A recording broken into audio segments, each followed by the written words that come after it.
అందరికీ నమస్కారం. Welcome to it's UTV. ముందుగా మా యూటీవీ ప్రేక్షకులందరికీ కూడా సంక్రాంతి పండుగ శుభాకాంక్షలు. ప్రస్తుతం మనతో పాటు ఉన్నారు ప్రముఖ ఆధ్యాత్మికవేత్త, జ్యోతిష్య పండితులు బ్రహ్మశ్రీ నందిపట్ల శ్రీహరి శర్మ గారు. గురుగారితో మాట్లాడి మరిన్ని విషయాలు తెలుసుకుందాం. నమస్కారం గురుగారు. వాగర్థావివ సంపృక్తౌ వాగర్థ ప్రతిపత్తయే జగతః పితరౌ వందే పార్వతీ పరమేశ్వరౌ. ఆదిత్యాయ చ సోమాయ మంగళాయ బుధాయ చ గురుశుక్రశనిభ్యశ్చ రాహవే కేతవే నమః. శృంగేరి జగద్గురు పీఠాధిపతులకి, కంచి పీఠాధిపతులకి నమస్కారములు తెలియజేసుకుంటూ కార్యక్రమాన్ని ప్రారంభిద్దాం. గురుగారు, మకర సంక్రాంతి యొక్క ప్రత్యేకత, విశిష్టత ఏంటి గురుగారు? మకర సంక్రాంతి మనకు పుణ్యకాలము 14వ తారీఖు తెల్లవారితే 15 మధ్యరాత్రి ప్రవేశం చేస్తుంది. ఈ కారణం చేత మకర సంక్రాంతి రోజున చాలా ప్రత్యేకమైనటువంటి కార్యక్రమాలు ప్రతి పిల్లలు చేయాల్సిందే. అంటే పితృ రుణము, మాతృ రుణము తీర్చుకునేటువంటి, అంటే ఆనందోత్సాహాలతో జరుపుకునే పండుగల్లో సంక్రాంతి ఒకటి. మనము సంతోషంగా ఆనందంగా గడుపుకుంటూ మనల్ని కన్న తల్లిదండ్రుల యొక్క అభ్యున్నతి, అంటే వారు గతించినటువంటి వారి యొక్క ఆత్మతృప్తిని కలిగించేది ఈ యొక్క కార్యక్రమం కూడా ఈ సంక్రాంతి పండుగ రోజునే చేసుకునేటువంటి ఆచారం. ముఖ్యంగా రవి ధనుస్సు రాశి నుంచి మకర రాశిలోకి ప్రవేశం చేసినటువంటి రోజున మకర సంక్రాంతి. సంక్రాంతి అంటే సంక్రమణం, అంటే వెళ్ళడము అని అర్థం. రవి ప్రతి రాశిలోకి వెళ్ళినప్పుడల్లా ఒక సంక్రమణం ఉంటుంది. మేషరాశిలోకి వస్తే మేష సంక్రమణం, మిథున రాశిలోకి వస్తే మిథున రాశి సంక్రమణం, తులారాశిలో ఉంటే తులారా సంక్రమణం, అలాగే మకర రాశిలో వస్తే మకర సంక్రమణం. మరి ఏ రాశికి సంబంధించిన సంక్రమణం విశిష్టత లేనిది ఈ యొక్క మకర సంక్రమణం. ఎందుకనంటే దక్షిణాయనం అంతా దేవతలకి రాత్రికాలం, వారు నిద్రించేటువంటి సమయం. ఉత్తరాయణ పుణ్యకాలం ప్రవేశించింది, దేవతలు మేల్కొనేటువంటి సమయం. కాబట్టి దేవతలు అంటే మనల్ని ఉద్ధరించేవాళ్ళు ఎవరు? మామూలుగా మనం కొలిచే దేవతలతో పాటుగా పితృదేవతలు కూడా అని దీని అర్థం. కాబట్టి ఈ పితృదేవతలు స్వర్గానికి వెళ్ళేటువంటి రోజుగా చెప్పబడినటువంటిది ఈ మకర సంక్రాంతి సంబంధించింది. అందుకనే వారి యొక్క ఆత్మతృప్తి కోసం ఈ యొక్క మకర సంక్రాంతి రోజున మన సంతోషం కోసం అన్ని విధాలుగా పండుగ వాతావరణం కుటుంబ సభ్యులతో చేసుకుంటూ, వారసులైనటువంటి పిల్లలు ఖచ్చితంగా ఈ రోజున తల్లిదండ్రుల ఆత్మతృప్తి కోసం పిండ ప్రదానాది కార్యక్రమాలు, తర్పణాది కార్యక్రమాలు, అలాగే వస్త్రదానం అనేటువంటిది ఖచ్చితంగా చేయాలి. అందుకని దీన్ని దృష్టిలో పెట్టుకునే మన పీఠం ఆధ్వర్యంలో మహామహిమాన్విత కాశీక్షేత్రంలో సంక్రాంతి పర్వదినం సందర్భంగా తండ్రి వైపు 3 తరాలు, తల్లి వైపు 3 తరాలలో మరణించిన వారి ఆత్మతృప్తి కోసం ఈ సంబంధించినటువంటి పిండ ప్రదాన కార్యక్రమం, తర్పణాది కార్యక్రమాలు బ్రాహ్మణుని కర్తగా పెట్టి చేయించడం జరుగుతుంది. అవకాశం ఉన్న వాళ్ళు ఈ యొక్క కార్యక్రమంలో మీ గోత్రనామాదులు కనిపించే నెంబర్కి కాంటాక్ట్ చేసి నమోదు చేసుకోవచ్చు. అంతేకాకుండా పుష్య అమావాస్య మహామహిమాన్వితమైనదిగా ఈ సంవత్సరం వచ్చింది. అంటే ఆదివారము అమావాస్య కలిసి రావడం విశేషం. ఈ సందర్భంగా తాంత్రిక దేవతల యొక్క శక్తి బాగా ఎక్కువగా ఉంటుంది. తద్వారా మనం సాధించలేనటువంటి అనేకమైనటువంటి పనులు, పెండింగ్లో ఉన్నటువంటి పనులు కూడాను మనం అనుకున్న సంకల్పం త్వరితంగా నెరవేరాలి అన్న ఆ యొక్క దేవతలకు అనుగ్రహం కావాలి. కాబట్టి సాయంకాలం ఆదివారం అమావాస్య 18వ తారీఖు సాయంకాలం 6 గంటలకి మన పీఠమాధ్వర్యంలో కాశీక్షేత్రంలోనే సర్వదోష నివారణ పూజలు హోమాలలో భాగంగా ప్రత్యంగిర, వారాహి, బగళాముఖి, రాజశ్యామల, అలాగే ధూమవతి హోమాది కార్యక్రమాలు చేయించడం జరుగుతుంది.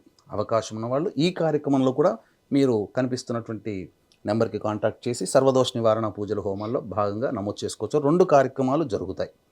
ఇక ప్రధానంగా ఈ యొక్క సంక్రాంతి రోజున నవగ్రహాలలో పితృకారకుడు ఎవరు? రవి. ఈ రవి తన కొడుకైనటువంటి శనిగృహానికి చేరుకుంటాడు. అంటే రవి మకర రాశిలోకి ప్రవేశం చేస్తాడు. మకర రాశి అధిపతి ఎవరు? శని. ఎప్పుడైతే ఇక్కడ ప్రధానంగా మనం గమనించాల్సింది, సొంత తండ్రి కొడుకింటికి వస్తున్నాడు. ఇదే విధానంగా మీ వీక్షించేటువంటి యూటీవీ ప్రేక్షకుల యొక్క గృహాలకి మీ గతించినటువంటి పూర్వీకుల ఆత్మలు అక్కడ నిలబడతాయి. వారు సంతానం, వారసులు పెట్టేటువంటి పిండ ప్రదానం, తర్పణాది కార్యక్రమాల యొక్క పుణ్యఫలాన్ని తీసుకొని వెళతారు. ఇది విధానంగా చెప్పబడి ఉంది. అంతేకాకుండా పుష్యమాస అమావాస్య రోజున కూడా ఈ విధమైనటువంటి కార్యక్రమం కూడా చేసుకోమన్నది. అయితే సంక్రాంతి పర్వదినంగా ఖచ్చితంగా మనము నూతన వస్త్రములు ధరించాలి, అందులో సందేహం లేదు. ప్రతి పిల్ల, ముతక, పెద్ద అందరూ కూడా కులమత భేద విచక్షణ లేకుండా ధనికుల బీదలనే విచక్షణ లేకుండా ప్రతి వ్యక్తి నూతన వస్త్రములు ధరించాలి. అన్నిటికంటే ముఖ్యంగా ఈ సంక్రాంతి రోజున సూర్యోదయం కంటే ముందే అభ్యంగన స్నానం ఆచరించాలి. ఆచరించి పితృ కార్యక్రమాలు జరిపి ఈ విధంగా సంక్రాంతి రోజున అందరూ కూడా ప్రధానంగా ఆచరించాల్సినటువంటి మద్యపానము, ధూమపానము, మాంసాహారము, దాంపత్యము విసర్జించాలి. అవకాశం ఉంటే ఉపవాసం ఉంటే చాలా మంచిది. ఇది సంక్రాంతి రోజున చేసేటువంటి కార్యక్రమం ప్రధానంగా. ఈ అభ్యంగన స్నానం అంటే అభ్యంగన స్నానము అని అంటే అసలు యాక్చువల్గా మనం నువ్వుల పిండిని ఒంటికి దట్టించుకొని తర్వాత స్నానం ఆచరించాలి. పూర్వకాలంలో ఇలాగే చేసేవాళ్ళు. ఇప్పుడు నువ్వులు డైరెక్ట్గా మనకు నూనెనే వస్తుంది కాబట్టి నూనెని ఒంటికి బాగా దట్టిగా అట్టించి తర్వాత స్నానం ఆచరించాలి. సూర్యోదయం తర్వాత ఒక గౌణ కాలము అని అంటారు, అంటే ఒక అరగంట 30 గంట స్నానం. సూర్యోదయం తర్వాత కూడా చేయలేని వాళ్ళు ఆ సూర్యోదయం అయిన 30 గంట అరగంట మధ్యకాలంలోనే చేయవచ్చు. ఇక దాటిన తర్వాత కూడా చేశారు అని అంటే వారికి రోగగ్రస్తమైన జీవితము, అలాగే దారిద్ర్య బాధలతో ఎదుర్కొనేటువంటి జీవితంగా చెప్పబడింది. కాబట్టి సంవత్సరంలో ఒక్కసారి సంక్రాంతి పర్వదినం రోజున ఈ విధంగా చేయమని మనకు శాస్త్రం చెప్పబడింది. ఈ సంక్రాంతికి ప్రధానంగా దానాది కార్యక్రమాలు అనేటువంటివి చెయ్యమని శాస్త్రం. అందుకనే వీక్షించేటువంటి ప్రేక్షకులు ఆశాంతం వీక్షించండి. ప్రధానంగా కృపి, కృపాచార్యుడు ఇద్దరు కూడా మనకు మహాభారత రీత్యా ఇద్దరు అన్నా చెల్లెళ్ళు. కృపికి ద్రోణాచార్యుడికి ఇచ్చి వివాహం చేస్తారు. వివాహమైన దారిభ్యత కడు దారిద్ర్యాన్ని అనుభవిస్తూ, అలాగే బక్క చిక్కినటువంటి ఆవుని వాళ్ళు పెంచుకుంటూ, ఇంకా లేదు, సంతానం కూడా కలగకుండా దారిద్ర్యంతో ఇబ్బంది పడుతూ ఉంటుంటే ఆశ్రమాన్ని అరణ్యంలో పెట్టుకొని కాలం చేస్తున్నారు, జీవనం సాగిస్తున్నారు. ఒకనాడు దూర్వాస మహాముని ఆ యొక్క ద్రోణాచార్యుడి ఆశ్రమానికి రావడం, ఆ సమయంలో ద్రోణాచార్యుడు కట్టెలు యజ్ఞానికి కావలసిన సమిధల కోసం వెళ్ళడం, కృపి రాగానే దూర్వాస మహాముని అతిథి సత్కారాలు చేసి చక్కగా ఆయనని గౌరవించిన తర్వాత, ఎందుకమ్మా బాధగా ఉన్నాం, ఎంత సంతోషమే కదా అంటే, బాధ లేకేంటండి, మాకు సంతానం లేదు, అంతకంటే మించి దారిద్ర్యాన్ని అనుభవిస్తున్నాము, ఇలా చెబుతూ ఉంటుంటే అప్పుడు దూర్వాస మహాముని ఏమన్నాడంటే, పూర్వము యశోద ఈ విధంగా నందుడు తన భార్య అయినటువంటి యశోదకి ఈ పర్వదినం సంక్రాంతి పర్వదినం రోజున పెరుగుని దానం చేశాడు సద్బ్రాహ్మడికి. ఆ కారణం చేత శ్రీకృష్ణుల వారు సంతానంగా పొందడం జరిగింది. నీకు కూడా అటువంటి భాగ్యం, ఈ రోజున కూడా సంక్రాంతి నేను వచ్చాను కాబట్టి నేను దానం తీసుకుంటాను, మీరు శుచిర్భూతులే రండి అని చెప్పగానే ఈ లోపల ద్రోణాచార్యుడు రావడం జరిగిందంత చెప్పడం, ఇద్దరు కూడా భార్యాభర్తలు అభ్యంగన స్నానం ఆచరించి సమంత్రకముగా చక్కగా సంకల్పం చేసుకొని ఆ యొక్క పెరుగుని, ఆవు పెరుగుని దూర్వాస మహామునికి దానం చేశారు సంక్రాంతి పర్వదిన సందర్భం. ఈ కారణం చేత సప్త చిరంజీవుల్లో ఒకడైనటువంటి అశ్వత్థామ జన్మించడం జరిగింది. వెనువెంటనే దారిద్ర్య బాధలు తొలగిపోయి పరిపాలిస్తున్నటువంటి రాజు దగ్గర అతనికి గురువుగా స్థానం అనేటువంటిది ఏర్పడింది, కురు పాండవులకి గురువుగా. ఇంతటి మహత్యం ఈ సంక్రాంతి పర్వదినం రోజున ఒక చిన్న దానం. అంతేకాకుండా ఇక్కడ ప్రధానంగా మనకు వకుళామాత, ఈ వకుళామాత సంక్రాంతి పర్వదినం సందర్భంగా చక్కటి సంతానం కావాలనే ఉద్దేశంతో విసనకర్ర, పాదుకలు, గొడుగు, మంచినీరు, కుండలో పెట్టినటువంటి నీరు, ఇవి దానం చేసినటువంటి కారణం చేత కలియుగానికి అర్చామూర్తి, కలియుగ దైవమైనటువంటి వెంకటేశ్వరుడు సంతానంగా ఆమెకు లభించారు. కాబట్టి వీక్షించేటువంటి ప్రేక్షకులు మంచి సంతానం కావాలి, వంశోద్ధారకుడు కావాలి, ఆల్రెడీ వివాహమై సంతానం కోసం ఎదురు చూసేటువంటి దంపతులు, మళ్ళీ సంతానం కలిగి ఇంకా మంచి సంతానం కోసం నిరీక్షించేటువంటి దంపతులు ఖచ్చితంగా ఈ రోజున పెరుగుని, విసనకర్ర, గొడుగు, పాదుకలు మరియు ఉదకం అనగా మట్టి కుండలో పెట్టినటువంటి నీరు, రాగి చెంబులో కానీ ఇత్తడి చెంబులో కానీ పెట్టినటువంటి నీరు, లేదా కుండలో పెట్టినటువంటి మంచి నీరుని బ్రాహ్మడికి, సద్బ్రాహ్మడికి దానం చేయండి. తత్ఫలితముగా మీ వంశాన్ని ఉద్ధరించే కొడుకు మీ యొక్క కుటుంబంలో జన్మించబోతాడు, అందులో సందేహమే లేదు. ఎన్నో ఆత్మలు మంచి చేయడం కోసం ఈ కలియుగంలో ఎదురు చూస్తున్నాయి. ఆ ఆత్మ మీ యొక్క గర్భంలో, మీ కుటుంబంలో ప్రవేశించే యోగ్యతను ఈ దానం వల్ల మీరు పొందవచ్చు. ఇక సంతానము, అబ్బాయి కోడలు ఎక్కడో విదేశాల్లో ఉంటారు, వాళ్ళకి అవకాశం ఉండదు. వారి పేరు మీద తండ్రి తల్లి, అబ్బాయి యొక్క తండ్రి తల్లి ఈ యొక్క దానాది కార్యక్రమాలు చేయవచ్చు. ఇది ఈ విధంగా మనకు సంబంధించినటువంటి దానాది. అంతేకాకుండా ఈ రోజున మహాఘృత కంబళం అనేటువంటిది కార్యక్రమం చేసినట్లయితే, అంటే ఈ సంక్రాంతి రోజున చాలా విశిష్టత కూడుకున్న దానములు అనేటువంటిది ఖచ్చితంగా చేయాల్సిందే. ఈరోజు ఇప్పుడు వీక్షించేటువంటి ప్రేక్షకుల్లో రూపాయలు ఉన్న వాళ్ళు ఉంటారు కదా, అవును. దాన్ని 5 రూపాయలు డివైడ్ చేసుకుంటే 25 వస్తాయి కదా. ఉమ్, ఒక్కొక్క 5 రూపాయలు ఎవరికైనా అనాథలకి అవసరం ఉన్న వాళ్ళకి దానం చేయండి. లేదా 5 రూపాయలతో కొనబడినటువంటి బిస్కెట్ ప్యాకెట్ బ్రెడ్ అనాథలకి దానం చేయండి. ఈ రోజున కాదనకుండా లేదనకుండా చేసిన దానమే అమోఘమైనటువంటి పుణ్య ఫలితాలను ఇస్తుంది. కాబట్టి ఈ విధంగా ప్రతి వాళ్ళు కూడాను దానం ఆచరించడం. అందుకనే ఈ దానం తీసుకోవడానికే హరిదాసులందరూ కూడాను చక్కగా భజన చేసుకుంటూ వస్తారు. అలాగే ఈ సంబంధించినటువంటి పిట్టల దొరలు వస్తారు. అలా అనేక రకాలైనటువంటి డూడు బసవన్నలు వస్తారు. ఇలా మన దగ్గర నుంచి దానం తీసుకోవడానికి అనేక మంది అనేక వృత్తుల వారిగా వంతుల వారిగా ఆ యొక్క సంబంధించినటువంటి ఊరూరా తిరుగుతూ దానం తీసుకొని వెళ్తారు. కేవలం బ్రాహ్మణికనే కాదు, ఎవరికైనా అవసరం ఉన్న వాళ్ళకి ఇది దానం చేయమని మనకు శాస్త్రం చెప్పబడింది. అన్నిటికంటే ముఖ్యంగా ఏ వ్యక్తి అయితే భోగభాగ్యాలు అనుభవించి దారిద్ర్య బాధలు తొలగాలని కోరుకుంటాడో శివరహస్య గ్రంథం అనేటువంటి గ్రంథంలో ఈ సంక్రాంతి రోజున మహాఘృత కంబళం అనేటువంటిది శివునికి అర్పించమని చెప్పింది. అంటే ఏం చెయ్యాలి ఈ సంక్రాంతి పండుగ రోజున అంటే, ఈ సంక్రాంతి పండుగ రోజున తెల్లని ఆవు కానీ నల్లని ఆవు నుంచి కానీ తీసినటువంటి స్వచ్ఛమైన ఆవునేతి, ఇది దొరకకపోతే మామూలుగా బజార్లో దొరికేటువంటి ఆవునేతిని తీసుకొని ఆవునేతితో ఈశ్వరునికి అభిషేకం జరిపించి కంబళిని ఆవునేతిలో ముంచి ఆ ఆవునేతితో తడపబడినటువంటి కంబళిని పరమేశ్వరుడికి మనం శాలువా ఎలా కప్పుతామో అలా కప్పాలి. కానీ ఇంత చేసే శక్తి చాలామందికి ఉండదు. కాబట్టి ఆవునేతితో అభిషేకం చేసి ఒక 2x2 కానీ 5x5 కానీ ఇంచెస్గా ఉన్నటువంటి రగ్గుని మనం ముక్కగా తీసుకొని దానిని ఆవునేతిలో ముంచి ఆ స్వామికి అర్పిస్తే, నిజం చెప్తున్నానమ్మా, శివరహస్యంలో సాక్షాత్తు పరమేశ్వరుని ద్వారా వచించబడినటువంటి యొక్క ప్రక్రియ ప్రభావం వలన భోగభాగ్యవంతులు అవుతారు అని చెప్పడంలో ఏమాత్రం సందేహం లేదు.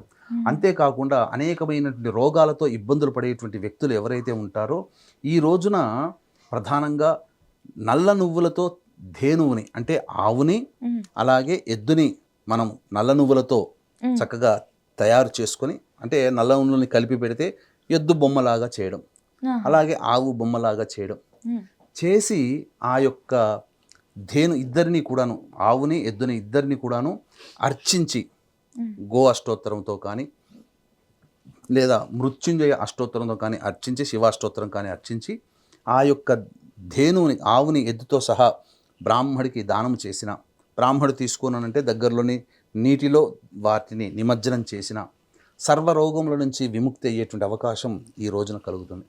అంతేకాకుండా ఈ రోజున ప్రధానంగా బ్రాహ్మణుడికి చేయవలసినటువంటి దానములలో ఇంకా ముఖ్యమైనటువంటిది కూష్మాండ దానం. అంటే గుమ్మడికాయ, మంచి గుమ్మడికాయ దానం చేయమని చెప్పింది. అంతేకాకుండా మజ్జిగని కుండలో వేసి చిలికితే మనకు వెన్న వస్తుంది. ఆ వెన్న ఇలా పొంగి వస్తుంది కదా, కుండ నిండా అలా పొంగినటువంటి వెన్నని మజ్జిగతో సహా ఆ కుండతో సహా బ్రాహ్మడికి దానం చేసినట్లయితే సకల మనోవాంఛాలు సిద్ధిస్తాయని చెప్పి మనకు శాస్త్రం చెప్పబడి ఉంది. అంతేకాకుండా ఈ యొక్క సంక్రాంతి రోజునే మనకు కర్ణాటకలో శివగంగా అనేటువంటి ఒక ప్రదేశం ఉంది. అక్కడ సముద్ర మట్టానికి 3000 ఎత్తులో ఒక పర్వతం ఉంటుంది. ఆ పర్వతం 3000 ఎత్తులో ఉంటుంది. ఆ పర్వతం పైన ఒక రాతి స్తంభం దగ్గర ఒక రాతి పలక ఉంటుంది. ఆ పలకలో ఒక్క సంక్రాంతి పండుగ రోజునే భూమి నుంచి, పాతాళం నుంచి నీరు ఉబికి వస్తుంది. 80 ఔన్సుల దాకా వస్తుంది. ఆ 80 ఔన్సుల నీటిని బంగారు చెంబులో తీసుకుని సగం మైసూరు సంస్థానాధీశులు వడయార్లకి సగం ఇచ్చి, ఆ యొక్క వెలిసినటువంటి గంగాధరేశ్వరుడికి అభిషేకం చేసినటువంటి తీర్థంలో మిగిలిన సగం పెట్టి ఆ రోజున వచ్చేటువంటి భక్తులకందరికీ ఆ తీర్థాన్ని పంచిపెడతారు. ఆ ఒక్క సంక్రాంతి రోజు తప్ప మరి ఇంకా ఏ రోజున కూడాను ఆ యొక్క పాతాళం నుంచి గంగ రాదు. ఇది అమృతమైనటువంటి గంగతో సమానం. సకల రోగాలు నిర్మూలన అవుతాయి ఈ తీర్థ సేవనం చేయడం వల్ల. అంతేకాకుండా ఈ యొక్క మకర సంక్రాంతి రోజున ప్రధానంగా భూమితో పాటుగా ఆకాశం కూడా రంగవల్లులతో అనగా పతంగులతో బాగా నిండిపోయి ఉంటుంది. భూమి అంతా కూడాను రంగులమయం. కాబట్టి వీక్షించేటువంటి ప్రేక్షకులు, మీ పిల్లలు 5వ సంవత్సరం నుంచి మొదలుకొని 15 సంవత్సరాల వరకు ఉన్నటువంటి పిల్లలకి బాగా విపరీతమైన ఆకర్షణ ఈ పతంగులు. కాబట్టి మీ పిల్లల్ని దగ్గరుండి ఈ పతంగాలని మీరు ఎగిరేయించండి, వాళ్ళని సొంతంగా వదిలిపెట్టకండి. ఆ పతంగం తెగిపడినటువంటి గాలి పతంగం కోసం ఎగురుకుంటూ ముందు వెనక ఆలోచించకుండా ఇంటి మీద ఉరుకుతూ ప్రాణాలు కోల్పోయేటువంటి వ్యక్తులు, పిల్లలు ఎంతోమంది ఉన్నారు. అది ఎవరికైనా తల్లిదండ్రులకి ఒక కంట బాధనే చెప్పవచ్చు. కాబట్టి అటువంటి బాధని మీరు పొందకుండా చక్కగా మీరందరూ కూడా మీ పిల్లల చెంత ఉండి బాధ్యతగా ఉండి మీ పిల్లల చేత పతంగుల్ని ఎగిరించే కార్యక్రమం, వాళ్ళని సంతోషపెట్టండి. అంతే తప్ప వాళ్ళని ఇండివిజువల్గా వాళ్ళని వదలకండి, వాళ్ళు అంతా మంచిగా చూసుకుంటారులే అని చెప్పి. ఇది ఒక చిన్న సూచన గమనించండి. ఇక ఈ రోజున ప్రధానంగా చేసేటువంటిది మనము సంక్రాంతి రోజున చెప్పాం కదమ్మా, పొంగలి నైవేద్యముగా తీసుకోవాలి. నువ్వులతో చేసినటువంటి పదార్థాలని మనం ఈ రోజున భుజించాలి. అందుకనే నువ్వుల లడ్డూలు కానీ, అలాగే నువ్వులతో చేసినటువంటి భక్ష్యములు, అపూపములు అంటారు, వాటిని కానీ, ఇవన్నీ కూడా నువ్వులతో చేసినటువంటి చెకినాలు, నువ్వులతో చేసినటువంటి గజ్జెలు, గజ్జికాయలు అని అంటారు, కజ్జికాయలు అని అంటారు, ఇవన్నీ కూడాను భుజించాలి. సంక్రాంతి రోజునే కజ్జికాయలు చేస్తారు. గురుగారు, సంక్రాంతి రోజున ఎందుకని నువ్వులకి బెల్లంకి అంత ప్రత్యేకత? అంటే నువ్వులకి బెల్లానికి సంబంధించినది ఏంటి అంటే, దీంట్లో ప్రధానంగా ఈ నువ్వుల యొక్క ప్రాధాన్యత, నువ్వులు ఉష్ణాన్ని కలిగజేస్తుంది శరీరంలో. అప్పటి వరకు కూడా ఈ శశిర హేమంత ఋతువుల్లో మనకు చూసినట్లయితే బాగా చలిగా ఉంటుంది. కాబట్టి చలి వాతావరణం నుంచి మన శరీరం రక్షించుకోవాలంటే శరీరంలో ఉష్ణం జనితం అవ్వాలి. కాబట్టి ఈ సంబంధించినటువంటి నువ్వులతో చేసిన పదార్థాలని భుజించమని శాస్త్రం. నువ్వులతో చేసిన పొంగలిని నైవేద్యంగా పెట్టి మనం భుజించవచ్చు. అన్నిటికంటే ప్రధానంగా ఈ రోజున ఈ సంబంధించినటువంటి పక్షి దేవత ఆరాధన ఈ రోజున ప్రధానంగా చేసుకోవాలి. అంటే పూర్వకాలంలో మనం చూసినట్టయితే ప్రతి ఊర్లో ఉన్నటువంటి దేవాలయంలో ధ్వజస్తంభాన్ని పోలినటువంటి ఒక స్తంభం నాటేవారు. ఆ స్తంభానికి ఆ యొక్క రైతులకి పంట వచ్చినటువంటి ఆ ధాన్యపు కుచ్చులు అని అంటారు, అంటే ధాన్యం విడగొట్టకుండా ముందు ఉన్నటువంటి కుచ్చులు, ఆ కుచ్చుల్ని ఆ ధ్వజస్తంభానికి వేలాడదీసేవాళ్ళు. అప్పుడు ఆ దేవాలయంలోకి అనేక రకాలైనటువంటి పక్షుల జాతులు వచ్చి ఆ కుచ్చుకలో ఉన్నటువంటి ధాన్యాన్ని ఆహారంగా తీసుకుని వెళ్ళేటివి. తద్వారా ఎవరి కుచ్చుకలు అయితే తింటాదో ఆ యొక్క వారి కుటుంబంలోని పితృదేవతలు పక్షి రూపంలో వచ్చి తింటారని భావన. అంతేకాకుండా ప్రతి ఇంట్లో కూడా రైతులు సింహద్వారం అటువైపు ఇటువైపు, అలాగే ఇంట్లో దక్షిణం వైపు గనక స్థలం ఉంటే ఆ దక్షిణం వైపు ఒక గుంజను నాటి ఆ యొక్క వడ్ల కుచ్చలని, ధాన్యపు కుచ్చలని తగిలించేవాళ్ళు. వారి పితృదేవతలు వచ్చి భుజిస్తారు పక్షి రూపంలో అని చెప్పి ఒక నానుడి, నమ్మకం. కాబట్టి ఈ విధమైనటువంటి ఏర్పాటు మనం ప్రతి ఇంట్లో ఎక్కడైనా నగరాల్లో చేసుకోవచ్చు, పల్లెటూళ్ళని చేసుకోవచ్చు. అన్నిటికంటే ముఖ్యంగా ఈ రోజున మనం గమనించినట్లయితే ప్రతి పల్లెటూరులో కానీ ప్రతి ఊర్లో కానీ మీ చిన్నతనంలో మీరు చూసింటారో లేదోనమ్మా, చిలకల బత్తీసాలు అని అంటారు, విన్నారా మీరు? అంటే పంచదారతో చేసినటువంటి చిలకలు, కోడి చిలకలు ఇట్లాంటి ఆకారంలో ఉండి హారంగా తయారు చేస్తారు. ఇవి చేసి పిల్లల మెళ్ళలో వేసి తదనంతరం మళ్ళీ అందరికీ పంచుతారు. అసలు ఇది ఆచారం ఇంతకన్నా ముందు శాస్త్రీయమైనటువంటి ఆచారం ఏంటంటే, పిండి వంటలు చేసేటప్పుడు పక్షులు వివిధ రకాలైనటువంటి పక్షుల ఆకారంలో పిండి వంటలు చేసేవాళ్ళు. చిన్న చిన్నగా చేసి వాటిని గుచ్చి పిల్లల మెళ్ళలో వేసేవారు హారంగా. ఆ సంక్రాంతి పండుగ మొత్తం ఆ రోజంతా కూడా పిల్లలు ఆ మెళ్ళలో వేసుకొని ఆ ఊరంతా తిరిగేవాళ్ళు. తిరిగి సాయంత్రం రాగానే ఆ పక్షి ఆకారం ఉన్నవి తీసి పక్కకు పెట్టి కనుమ రోజున వాటిని పక్షులకు ఆహారంగా చేసేవాళ్ళు. దీని ద్వారా ఆ పిల్లలకు ఉన్నటువంటి ఎటువంటి దిష్టి దోషాలు ఏవైనా ఉంటాయో అవన్నీ తొలగిపోతాయి, బాలారిష్ట దోషాలు తొలగిపోయి ఆ పిల్లలు ఆనందంగా పెరుగుతారని చెప్పి మనకు ఈ సంబంధించినటువంటి సంకేతం. కాబట్టి ఈ విధమైనటువంటి పద్ధతులన్నీ కూడా మనం ఆచరించదగినటువంటివే. అంతేకాకుండా ఈ సంక్రాంతి నుంచే బొమ్మల కొలువు అనేటువంటిది కూడా ప్రారంభం చేస్తారు. కాబట్టి బొమ్మల కొలువులో మనం మన యొక్క చారిత్రక ఘట్టాలని తెలిపే దేవతామూర్తుల విగ్రహాలు, వీర పురుషులు, వీర నారీమణుల విగ్రహాలను పెట్టుకొని పిల్లలకి, భావి తరం వాళ్ళకి ఆ యొక్క చరిత్రని మనం అందించాలి. అంతే తప్ప మనం వినాయకుని గనక చేసినట్టు పుష్ప గణపతిని, ఇంకా ఏదో గణపతిని, గ్యాంగ్ లీడర్ గణపతిని, ఇలా రకరకాలుగా పెట్టినటువంటి గణపతిని విగ్రహాల్లాగా పెట్టడం, లేకపోతే చైనా వస్తువులైనటువంటి లాఫింగ్ బుద్ధ అని ఇలా ఏదో రకరకాలుగా వస్తుండే వాటి పెట్టడం కాదమ్మా.